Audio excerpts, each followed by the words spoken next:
क्या एक आदमी एट द एज ऑफ 48 अपना बिजनेस शुरू करना चाहेगा? ये सोचते हैं सर कि 48 के एज में रिटायरमेंट ले लेते, तो फैमिली का फियर, रिजेक्शन, बहुत सारे थॉट्स आए होंगे इसमें। सबसे इम्पोर्टेंट सवाल इस एपिसोड का, आपने आपका business at the age of 48 शुरू करने का डिसीजन लिया है, और मुझे लगता है ये सबसे इम्पोर्टेंट और सबसे क्रूशियल पार्ट है सबके लिए ये सुनना कि क्या एक आदमी एट द एज ऑफ 48 अपना बिजनेस शुरू करना चाहेगा? जहां लोग ये सोचते हैं सर कि 48 के एज में रिटायरमेंट ले लेते हैं, आराम करते हैं, आपने कहा यहां से शुरू करते हैं। वाकई में आपको फैमिली का फियर, रिजेक्शन, बहुत सारे थॉट्स आए होंगे इसमें। क्या आप उस फेज के बारे में बताएंगे? जरूर जरूर। जैसे मैंने बीच में बताया था कि जब श्रीराम लाइफ में इंश्योरेंस में जब मैं जयपुर में पोस्टिंग था, तो पिताजी को थोड़ा मेडिकल इश्यूज डेवलप हुए थे।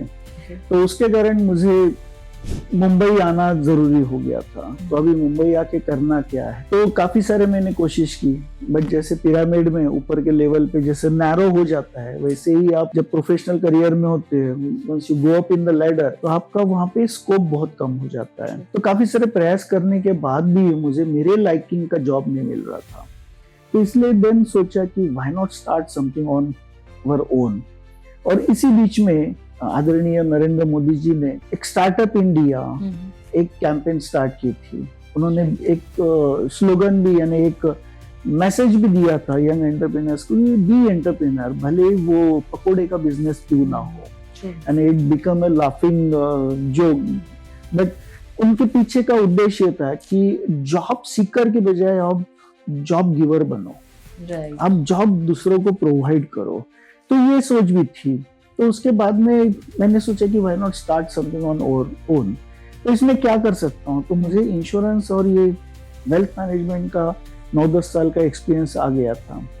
और लोगों से बात करना मुझे बहुत अच्छा लगता था।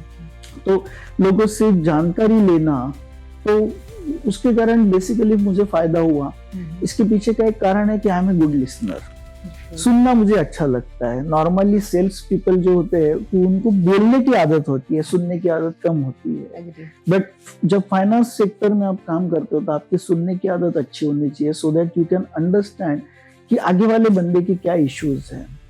और रही बात 48 एज की, तो कोई एज बड़ी नहीं होती है। Age is just a number. ये मैं ठाम विश्वास रखता हूँ ये इसमें कि age is just a number. अभी इसमें अगर कहूँ तो 48 में लोग अपना इन्वेस्टमेंट भी स्टार्ट नहीं करते हैं। बट वॉरेन बफेट, जो दुनिया के सबसे बड़े इन्वेस्टमेंट माने जाते हैं, उन्होंने अपनी पहली investment at the age of 16 की थी। 16 साल में उन्होंने इन्वेस्टमेंट स्टार्ट की थी। अब वो 94 है। बट उनका एक पॉपुलर स्टेटमेंट है कि 16 में स्टार्ट की, बट वो भी मैंने लेट किया है करके। तो 48 में स्टार्ट किया, तो ऑब्वियसली अपना एक टिपिकल माइंडसेट होता है लोगों का। तो लोगों ने मुझे काफी समझाया कि look out for a job, यानी मन के एंड में आपको एक फिक्स सैलरी मिले करके। माइंडसेट ही वो बन जाता है। सेफ्टी पहले देखो। और 48 यानी कि अनदर 10 इयर्स आपका रिटायरमेंट हो जाता है। 58-60 में रिटायरमेंट हो जाता है। तो उसमें मुझे मेरे फैमिली ने काफी सपोर्ट किया, and my wife was working. और मैंने जैसे बताया कि रीडिंग की हैबिट्स बहुत थी, तो I started investment in mutual fund. तकरीबन 2002 में मैंने इन्वेस्टमेंट स्टार्ट की थी। तो कॉर्पस मेरा अच्छा खासा जमा हो गया था।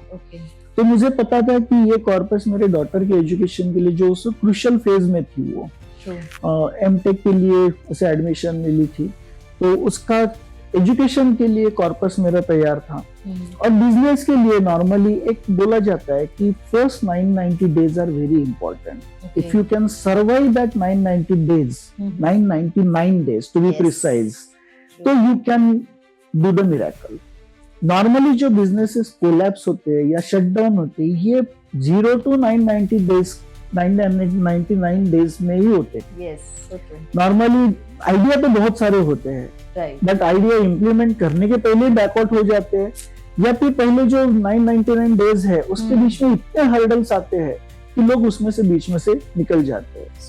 ये जो मैंने बिजनेस ऑप्ट किया था, वेल्थ मैनेजमेंट का या फाइनेंशियल इंडस्ट्री में था, तो इसमें कैपिटल की ज्यादा जरूरत नहीं थी। ओके। तो मुझे कैपिटल ज्यादा देने के बजाय मैंने क्या किया कि मेरा स्प्रेड बढ़ाया, राइट। जिसमें बिजनेस जो नेटवर्किंग क्लब्स होते हैं इसका फायदा मैंने उठाया।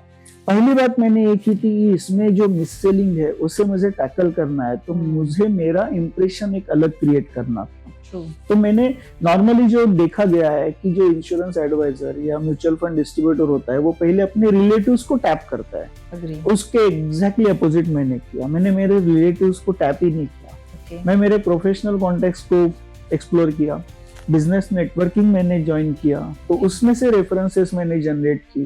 तो वो देख के फिर ऑब्वियसली रिलेटिव्स को एंजाइटी है कि ये करता क्या है, then they started approaching.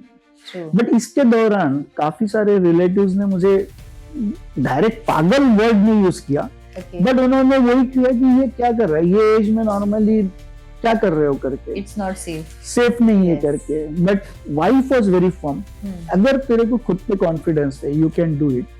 Mummy daddy तो पेरेंट जो थे तो नॉर्मली ओल्ड एज थे, तो उनको ये टेंशन मैंने दिया नहीं था। And I had that provision कि मुझे अगर 999 डेज में अगर सक्सेस मिलना तो कॉन्फिडेंस था ही, और उसके बीच में जो फाइनेंशियल इश्यूज आएंगे उसके लिए मेरा बैकअप प्लान तैयार था। फैंटास्टिक।